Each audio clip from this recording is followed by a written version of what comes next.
Let's just get started. Right now, Chicago at New Orleans. They're a 6.5-point favorite. I've got New Orleans to cover. They looked awesome in the loss to Green Bay, but Chicago looked good with their defense last week. But I just don't think they can handle New Orleans. So I got New Orleans winning this one pretty easy. Yeah, and I'm gonna take Chicago as my upset pick of the week. I think they can actually win this game.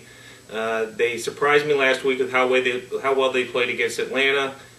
You look at New Orleans, great team, but they've really got a lot of injuries, especially at wide receiver. Somewhat limited. And the defense really worried me how they looked against Green Bay. So, and granted, any defense is going to look bad when they play against Green Bay, but I look for Chicago to really rally around Brian Urlacher and play a good game here. The next game we have is Kansas City at Detroit. Detroit's favored by 8 points. Boy, Kansas City looked really bad last week. Horrible. Especially we had both winning pretty easy. That's how good we looked. But, Detroit really looked good last week. 8 points, a lot of points, but until Kansas City can prove that they can actually hang in a game, I got to go with Detroit in this one. Calvin Johnson was hurt, supposedly, during the week. He did practice today. Kansas City looked like crap. Buffalo tore them up. Mm-hmm. I said last week, till Detroit proved it, I'm a bandwagoner. I'm on their bandwagon. I like Detroit. In fact, Matthew Stafford joined the Dirty Trombones this week. Oh, Lord. On my fantasy team. As the backup to Mike Vick. But anyway, I got Detroit winning this one and covering. So next up, we have Jacksonville at the Jets. 9-point favorite for the Jets. I said last week I don't like Sanchez. The Jets won last week in spite of Sanchez again. Their defense covered their ass. And this week I got Jacksonville to cover. I don't think they're going to win, but they're going to cover because Sanchez will keep them in the game. I like the Jets. I know I went with Dallas last week. The Jets did enough to win. Jacksonville, Luke McCown at quarterback, they looked all right against Tennessee. This is going to be a tougher challenge against a great defense. I look for the Jets to rebound and put a full 4 quarters in here and to cover. Next game, Oakland at Buffalo. Buffalo's favored by 3 points. Can't say enough about Buffalo and how they looked against Kansas City. Fitzpatrick, a former Ram quarterback. Yeah. How do we look now? But you know what? I'm taking Oakland here. Taking the 3 points to cover against Buffalo. Running game looked really good. I know it's tough going from the West Coast to the East Coast, but I really think Oakland is going to cover that 3. Buffalo is. I think they're going to start out hot, and I think they're going to be 2-0. Buffalo wins and covers. Okay. So, next up, we got Arizona at Washington, a 3.5-point favorite for Washington. Rex Grossman came out of nowhere last week, tore it up. That being said, Arizona, who gave Cam Newton 475,000 yards or something like that, they come back and they cover. They don't win the game, but they cover. Washington wins probably by 3 points or so. All right, I'm going with Washington. Grant Grossman looked good against the Giants' defense with a secondary that's just completely banged up with injuries right now. Arizona looked good, but first road game, they didn't play great against Carolina. They did enough to win. Washington seems like they're on a little bit of a roll. Defensively, they looked really good. I'm going to take Washington to cover 3.5. Next game, we've got Baltimore by 6 at Tennessee. I'm going with Baltimore.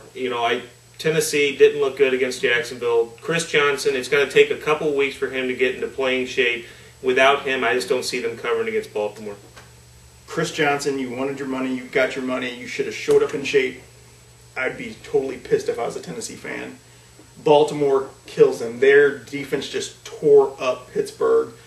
Hasselbeck, actually, I think he had a decent game. He had like 260, had 1 interception or something like that. But unless Chris Johnson, if he shows up, they have a chance. I don't think he does show up. Baltimore just rolls over him. Yeah, 9 carries, 24 yards from the guy who wanted more money. Next up, we have Seattle at Pittsburgh. Pittsburgh is a 14-point favorite. That's a lot of points. Roethlisberger looked like hell. And I did some research. Roethlisberger, I found out what his problem was this week. He got married in the off-season. Well, you might as well retire. He's done. Yeah. Tiger Woods, Elon, Roethlisberger gets married. He might as well retire. but give me Seattle to cover but not win. Pittsburgh comes back a little bit this week and wins the game, but I don't think they win by 14, maybe a touchdown, 10 points. 14 points is a lot of points, but against Seattle, I don't think it's enough. Tavares, Jackson, and Coral. Seattle and Coral. Yeah, you got to look at the offense you're picking here. Pittsburgh just got manhandled by Baltimore, and I think they're going to come out and try and prove a point here. I can see this being a 30-point game, to be honest with you. I can't see Pittsburgh not covering 14. We'll see. If Roethlisberger plays like crap, I'm blaming it on the marriage. You would. Next game, we've got Green Bay at Carolina. Green Bay's favored by 10 points. I've got to go with Green Bay. I mean, just the way they looked against New Orleans. Carolina losing John Beeson, middle linebacker. I just don't see any. I don't see Carolina stopping that. Yeah, I got Green Bay winning, covering. Aaron Rodgers just made it look easy, and I think he's going to continue to make it look easy against everybody until somebody can figure him out. And that's my lock of the week. I'm guaranteeing that Green Bay's going to cover 10. Yeah, Cam Newton, I think, sees a whole different animal. He will not. I just don't see him putting up that yardage. I think he surprised me last week. He went completely opposite of what I thought he'd do. I don't see him doing that against Green Bay. Okay, next up we got Tampa Bay at Minnesota. McNabb threw for less than 40 yards. Mm-hmm. I mean, I really think, you could go out there and dump it off somebody and get more than 40. Give it to, I know Adrian Peterson doesn't come out of the flats too much. It seems like they give him the ball, try and pound it with him. I would maybe try and swing him out, get McNabb comfortable or something. Unfortunately didn't get to really see the game, but you just look at the stats and that looked horrible. This is my upset of the week. I do have Tampa winning the game outright. Yeah, I'm taking Tampa Bay to cover also. I think Minnesota will play well. It's their first home game, but Donovan McNabb, I just don't see it. I just don't. I feel sorry for Adrian Peterson. I mean, prime of his career right now, and it's just going to waste. He actually didn't have, from the looks that we saw, it didn't look like he had too bad of a game. It's just, if Donovan McNabb's not going to be able to throw the ball. It's just everyone's going to, 8-man front. They're going to make him throw it. Yeah, so I mean, it's going to have to be Adrian Peterson's show to win this from here on out. So. Yeah. Next game is Cleveland, favored by 2.5 at Indianapolis. Neither one of these teams looked really good last week. I guess this might be the game you don't want to watch. I'm taking Indianapolis. They're at home, first home game. They still have a lot of good players, even without Manning. I think they really want to come out and, I think they're going to be respectable at home. Against Cleveland, I got to take them to cover 2.5. Yeah, I actually do have Cleveland covering. Indy might be able to pull a squeaker out, but Kerry Collins should have stayed on the couch. I mean, he just did not look like it was like you just put the wrong peg into their machine. Yeah, and you put any quarterback in, but after Peyton Manning, it's not going to look right. Yeah, but he just didn't. I mean, he looked old. From the like I said, Red Zone was what I watched on. So the parts I did get to see, he just looked old. You might want to define old because I think he's my age. But we're not. Bastard. We're not behind center of the Colts offense. So. Thank God. I don't want to stare at that ass. So I do have Cleveland actually covering. I don't know if they'll win. Indy might pull something out, but Cleveland covering. Next up, we do have Dallas at San Francisco. Dallas is a 3-point favorite. Dallas actually looked pretty good. I think Romo, costing the game at the end, but their offense moved. And San Francisco's at home. They might put up a struggle, but I just don't think they can stop Dallas. So Dallas actually wins, and it's 10 points maybe. So yeah, I'm taking Dallas also.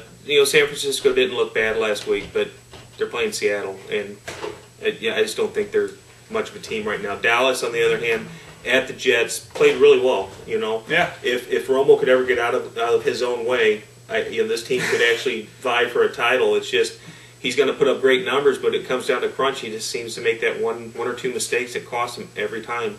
But I like Dallas to cover in this game. Next game, Houston favored by 3 at Miami. I think I do have Andre Johnson and Matt Shaw on my fantasy team, so I'm definitely going to play him after seeing what Tom Brady did. Not to compare Shaw to Brady, but Miami offensively didn't look bad against New England, but Arian Foster's coming back. I got the name right. Sometimes I say Adrian. But I like Houston to cover 3 at Miami. I got Houston covering also. Brady picked Miami apart. 3 points. It might be a pretty close game. Miami did move the ball. Hinkie, Marshall. I don't think Houston's going to be able to stop their passing game either, but I do think they cover. Houston wins, maybe by a touchdown or so. Next up, we have San Diego at New England, and probably the best game of the week. I've got New England 6.5 points at home. I think they can win by a touchdown or more. Tom Brady he might still be throwing right now, 523 or whatever yards it was. San Diego, they did win their home opener. I don't think they can stop New England at New England. Well, I'm going to take San Diego to cover 6.5. San Diego had a shaky performance against Minnesota in the opening week, but I really think San Diego is out to prove a point that last year was a fluke. New Orleans looked great, but I like San Diego to cover. These games are always close, and I think in the last 5 games that San Diego's been a road dog, they're 4-1. So I'm taking San Diego to cover here. Next game, Cincinnati at Denver. Denver's favored by 3.5. I'm taking Denver. I don't know why. I still don't have a lot of faith in Cincinnati. I'm not even sure. I think Dalton got hurt last week. But he is going to play this week. He is going to play. And when he was in there, he looked good. Okay. But I got to take Denver. Only if only for the fact I don't want to hear any more about Tebow. Put him in. So Denver's banged up. Denver's at home. I still got Denver. I'm the same with you. I'm not sure about Cincinnati. Dalton did look really good. Like I said, I only have red zone. So the looks I get to see are when somebody's scoring. So obviously they're going to look good. The defense is terrible. But I got Denver right now, 3.5. I think Denver at home. Cincinnati should win fairly easy. Next up, we have Philadelphia at Atlanta. Another really good game. Vic going home to Atlanta. 2.5 point favorite for Philadelphia. In this game here, I want to say who's got the biggest point to prove?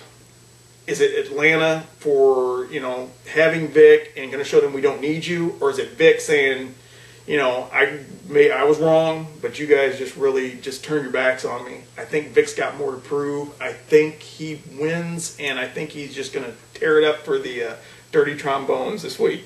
Well, since you said enough, I'll say it. I think you're wrong.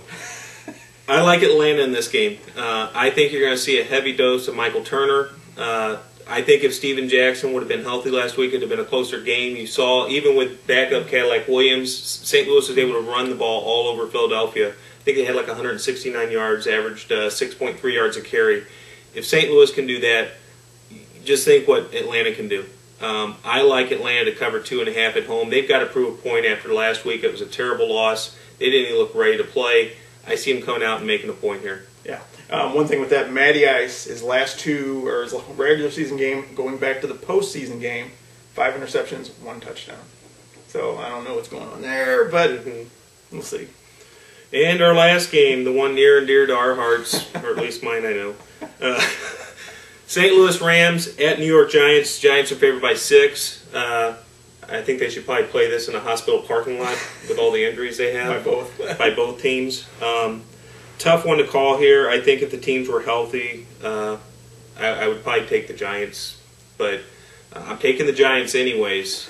I'm worried about, the secondary of the Giants. I'm worried about the fact that there's really not a lot out there for Manning to throw to. Nix is supposed to play. Yeah. If he doesn't, you're looking at Manningham, Hickson, and that's about it besides the running back. So, and that's a weak point of the Rams, secondary. But I'm taking the Giants to cover. Sam Bradford hurt his finger. He looks healthy. I talked to Sam Bigford. He works at the McDonald's down from Rams Park. He said he saw Sam Bradford. His finger looked fine. No Steven Jackson. He said he might try and play. I'm not counting on it. I think if anything, it's a ploy. He might play to see if they'll game plan for him. This is my lock of the week. The Giants. It's 6 points, is less than a touchdown. I think they win this fairly easy. The Rams. This is a bigger game for the Giants. If they start 0-2 and they've got Philadelphia next week, they're looking at 0-3. Yeah. The Rams. We knew the first 7 games were tough, and after that it will lighten up a little bit. This is much bigger when we game get for into the our own Giants. division, hopefully it gets easier. Yeah, exactly. Hopefully. Anyway, all right. Well, that's week 2, everybody. We're going to try and do better than last week. I'm Jason. And I'm Brian. We'll see you next week. Take care.